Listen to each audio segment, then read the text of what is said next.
عالم ربانی نے مسئلہ بتایا، اگر تو 100 نہیں 1000 بھی قتل کیے ہوتا اور رب کی بارگاہ میں حاضر ہو کر اور ناطق ہو جاتا، اپنی آنکھوں سے آنسو بہا لیتا، تو اللہ تعالیٰ 100 کیا تجھے 1000 قتل کو بھی معاف فرما دیتا، خطاؤں کو معاف فرما دے۔ عالم ربانی نے کہا، اے میرے بھائی تو نے توبہ کر لیا ہے، لیکن میں چاہتا ہوں یہاں پر کچھ دور پہ جانے کے بعد کچھ اللہ کے ولی رہتے ہیں، ان کے پاس چلا جا، ان کی صحبت میں رہ کر اپنی زندگی کو گزارو، تاکہ آنے والی جو تمہاری زندگی ہے وہ اچھی زندگی گزار۔ میرے عزیزوں، اپنے ذہن کو قریب رکھنا، میں آپ کو جہاں پہنچانا چاہتا ہوں خدا کا ریا وہاں پر پہنچ جائے۔ جیسے ہی اپنے قدم کو بڑھاتا ہے، جیسے اپنے قدم کو بڑھایا، فرشتے آ گئے، اس کی روح کو قبض کر لیا۔ روح کو قبض کرنے کے بعد اب جنت کے فرشتے، رحمت کے فرشتے اور جہنم کے بھی فرشتے آ گئے اور کہنے لگے، اس روح کو ہم لے جائیں گے، اس نے 99، جس نے 100 قتل کیے ہوئے ہیں،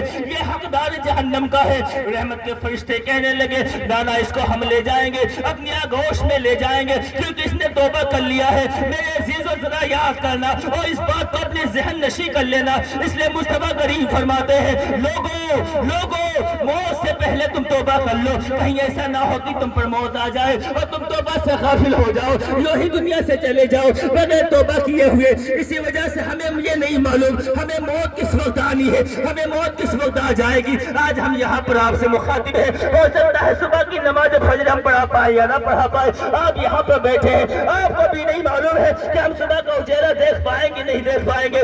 یقیناً ہمیں کوئی بھی خبر نہیں ہے کہ موت کس وقت آ سکتی ہے۔ اسی وجہ مومن وہ ہوتا ہے جو ہر وقت اپنے برتنے اپنے حوال کے اوپر نظر رکھتا ہے۔ جب بھی تم سو توبہ کر کے سو، یقیناً اس رات میں تم مر جاؤ گے۔ اگر تمہیں موت آ گئی ہے تو پھر تمہیں جنت کا پروانہ بھی مل جائے گا۔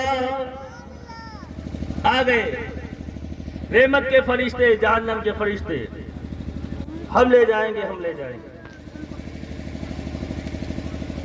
رب کی بارگاہ میں عریضہ پیش کرتے رب العالمین اس کو کیا کریں، یہ تو 100 آدمیوں کا قاتل ہے، 100 آدمیوں قتل کیے ہوئے ہیں، تو کیا کریں؟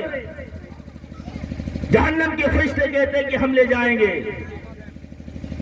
اور جنت کے فرشتے کہتے ہیں ہم لے جائیں گے۔ اللہ پاک نے فرمایا، فرشتوں ایسا کرو، زمین کو آپ ناپ لو، زمین کو آپ ناپ لو، اگر یہ میرے محبوبین بندوں کی طرف ہے تو یہ جنت کا حقدار ہے، اگر یہ اپنے گھر کی طرف ہے تو یقیناً جہنم کے فرشتے لے جائیں گے۔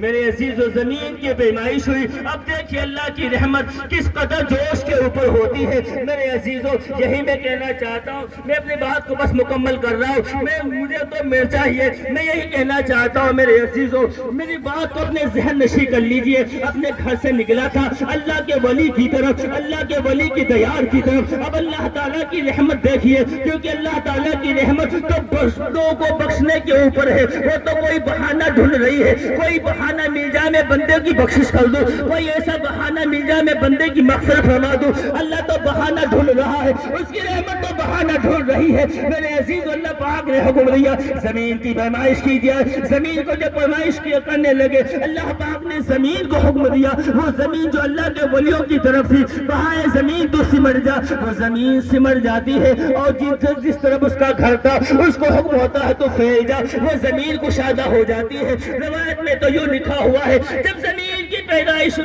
زمین کی پیمائش ہوئی تو آگے کی طرف جو گرا ہوا تھا تو جتنا سر یہ نکلا تھا وہ اللہ کے ولی کی بارگاہ کی طرف زیادہ ہو جاتا ہے، اسے جنت کی بشارت اور نجات کا پروانہ مل جاتا ہے۔ اس لیے میں کہتا ہوں اللہ کے ولیوں سے بڑا فائدہ ہوتا ہے۔